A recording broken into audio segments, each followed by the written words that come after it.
नवाब यूसुफ तालपुर अहिड़ी शख्सियत हो जंहिंखे वाकई उमरकोट वारी आवाम ज़िंदगी भर यादि रखंदी।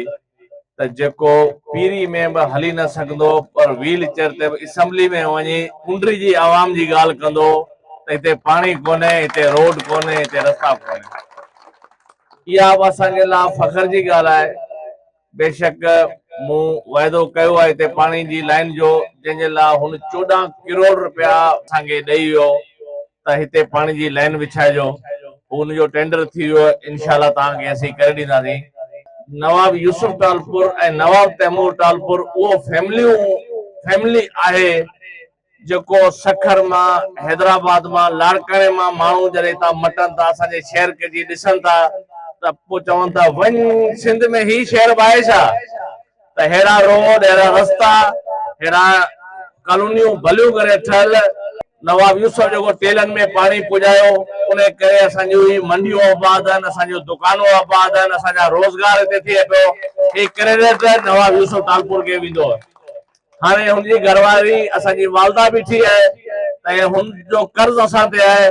17 अप्रैल ते पाण गॾिजी जेको असांजा दोस्त यार माइटा ॿार हुजनि कराची, हैदराबाद ॿिए पासे, हुननि खे पाण घुरायूं ऐं हमेशह समीउल्लाह कॉलोनी रिकॉर्ड कंदी आहे इन में वोटनि में त हिन चकर वरी ही नंबर 1 ते हुजे त असीं चई सघूं असां तुंहिंजो कर्ज़ लाथो आहे नवाब यूसुफ तालपुर साहब। तो इन जे लाइ तव्हांखे गुज़ारिश आहे, महिरबानी करियो, तव्हां हमेशह महिरबानी कयो। हिन चकर वरी 17 अप्रैल ते तव्हां वोट त पाण ॾींदा, लेकिन ॿियनि दोस्तनि खे, ॿाहिरनि खे परे परे खां सॾु करे वोट कास्ट कराईंदा। वॾी महिरबानी। जी भुटो में रहंदड़ असांजूं सभई बरादरियूं जिनजो आउं इंतहाई शुक्रगुज़ार आहियां त हुननि अल्लाह जी महिरबानी सां हमेशह हिन पोलिंग खे कामयाब करायो आहे, हमेशह तीर खे वोट ॾिनो आहे।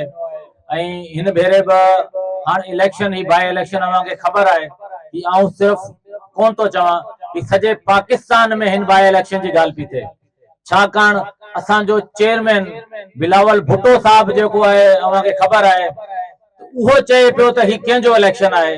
वो चए पियो त ही नवाब यूसुफ तालपुर साहब जो इलेक्शन आहे, जंहिं हमेशह सिंध जे हक़नि लाइ, पंहिंजे ज़िले जे हक़नि लाइ, बल्कि पूरे पाकिस्तान जे लाइ ॻाल्हियूं कयूं। महिरबानी करे हिन भेरो दफ़ा हिकु भेर वरी जेको आहे पंहिंजो निशान साॻी आहे, पाण लोटा आहियूं कोन, सदाईं अल्लाह जी महिरबानी सां 20-25 सालनि खां तीर जे निशान ते पाण वोट हणूं था। हिन भेर वरी बि अवां सभिनी खे गुज़ारिश आहे, ऐं शुक्रगुज़ार आहियां असांजा कुझु दोस्तनि जेके असां सां कमियूं कुतायूं ज़रूरु असांखे थींदियूं आहिनि, त हुननि हिन भेरे सभु जेके आहिनि पूरो वार्ड अल्लाह जी महिरबानी सां क्लियर आहे। सभु जा सभिनि जो निशान तीर आहे। सभु 17 तारीख़ ते घरां सभु निकिरनि। नवाब तैमूर साहब हर जगह ते इहो ई ऐलान करे थो त पाण खे लीड खपे ऐं इंशाअल्लाह उल अज़ीज़ आऊं चेयरमैन साहब वेठा आहिनि त हिननि सां ई वाइदो करे वठां त इंशाअल्लाह समीउल्लाह कॉलोनी जी लीड सभिनी खां बहितर ईंदी, सभिनी खां नंबर 1 ईंदी। साईं वॾी महिरबानी अवां जी। असांजी महाराज कॉलोनी में महाराज बिरादरी जे तरफ़ां असीं ऐलान करियूं था असांजो हिकिड़ो वोट सभु पीपी खे आहे।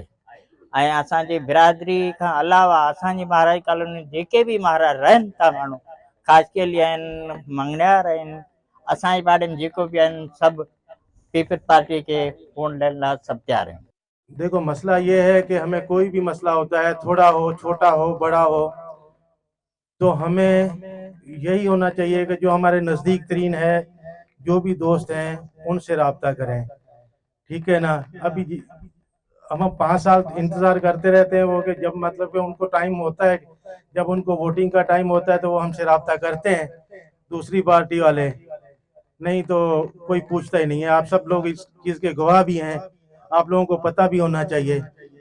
और ठीक है, हमने जो भी इख्तिलाफात थे सब ख़त्म करके हम लोगों ने यही फैसला किया है कि पहले भी हम तीर को देते थे, लेकिन बीच में थोड़ा इख्तिलाफ हुआ था, तो लेकिन इंशाल्लाह तमाम इख्तिलाफात ख़त्म करके अभी इंशाल्लाह कोई भी ऐसा मसला नहीं है। और किसी जो दोस्त थे, जो भाई थे, सब इंशाल्लाह इनके हाथ मजबूत करें, शकील साहब के हाथ मजबूत करें, ज़ेब भाई के हाथ मजबूत करें, और नवाब तैमूर साहब का हाथ मजबूत करें, और जो भी है तीर पे इंशाल्लाह ठप्पा लगा के इनको कामयाब करेंगे इंशाल्लाह।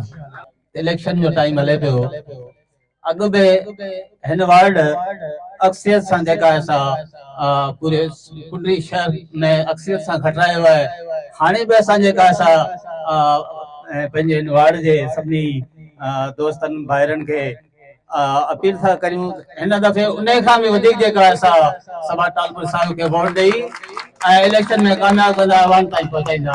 असां चेयरमैन शकील साहब जा निहायत शुक्रगुज़ार आहियूं जेको हरदम असां सां गॾु बीठल आहिनि ऐं सदस्य सांसद मिलाइनि था उन्हनि जी वॾी महिरबानी। असां हर इलेक्शन जेको आहे सो महाराज कॉलोनी अवलियत जे बुनियाद ते खटींदा आहियूं।